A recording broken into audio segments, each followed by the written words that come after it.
Guys, আমি বলেছিলাম আপনাদেরকে যে কাটার শেষে আপনাদের দেখাবো। এই তো দেখেন আমার সবজিগুলো কাটা শেষ। কতগুলো সবজি দেখছেন। আর এই তো 1 কেজি পেঁয়াজ সবটুকু কাটা শেষ। এগুলো আবার তেলে মশমশা করে ভাজতে হবে। এই তো শুকনো মরিচের গুঁটাগুলো এড়াইয়ে পানিতে ভিজাই রাখছি, ব্লেন্ডার করতে হবে। এগুলো কাঁচামরিচ দিয়ে যে ধনে পাতা আর এই যে কাঁচামরিচ, এগুলো পিঠার সবজি ভর্তা হবে, ঝাল ভর্তা। এগুলো কাটা শেষ।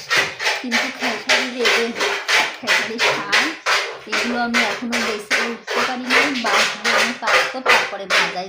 শুধু এটুকু পরিমাণে বাছা হয়েছে। তো এখন এগুলো বাছবো, বাছার পরে কাটবো। আর এই তো আপনাদের ভাইয়া ওইদিকে চুলা ধরাই দিছে।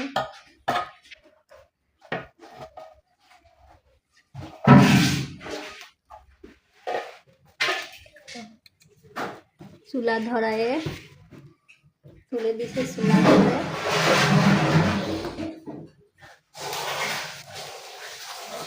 এটা আমাদের রান্নাঘর। রান্নাঘরে সারাদিন শুধু রান্না করতে হয়। রান্নাঘরে দেখো সব কাজ দেখেন। এই যে এটা আমাদের গ্যাসের চুলা। এই চুলাতে পিঠা বানানো হয়।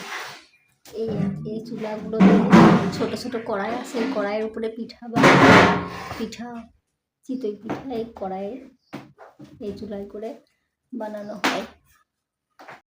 আসসালামু আলাইকুম ফ্রেন্ডস। এই তো দেখেন সকাল সকাল উঠে আমি কাজে লেগে পড়েছি। দেখেন কালকে রাত্রে বাজার থেকে আপনাদের ভাইয়া এই তো খেসারি শাক আমি খেতে চাইছি তাই কিনে আনছে। তো এটা কি শাক নাকি ঘাস আপনারাই বলেন। দেখেন একদম কি অবস্থা। এটা বাঁচতে বাঁচতে আমার সারাদিন লেগে যাবে প্রায়।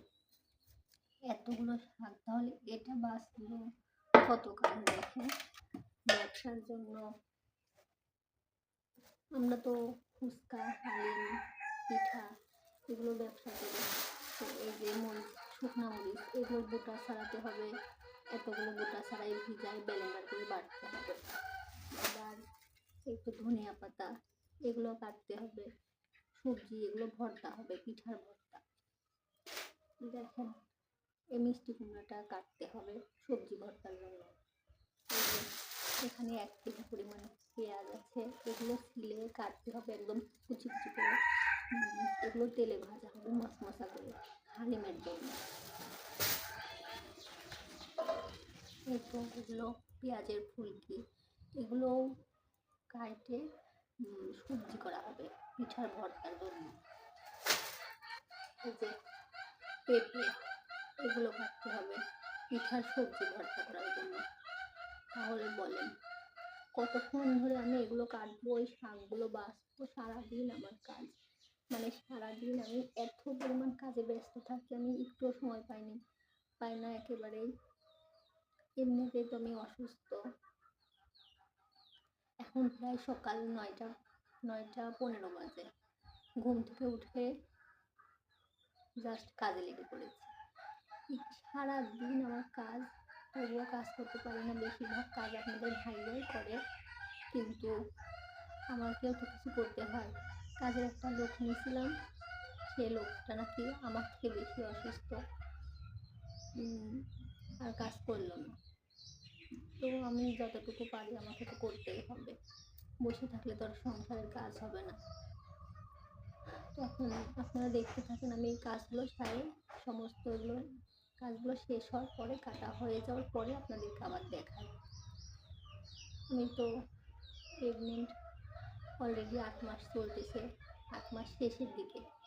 আর কিছুদিন পরেই 9 মাসে পড়বে। তো এই অবস্থাতেও আমার অনেক কাজ করতে হয়, কারণ ব্যবসা করে খাই আমাদের এই কর্ম, সারাদিনের কাজটাই আমাদের কর্ম। তো আমি কাজ করি, এগুলো কাটার শেষে আমি আপনাদেরকে আবার দেখাবো। এখন রাখি, আবার কাটা শেষ করে আপনাদেরকে আবার দেখাবো।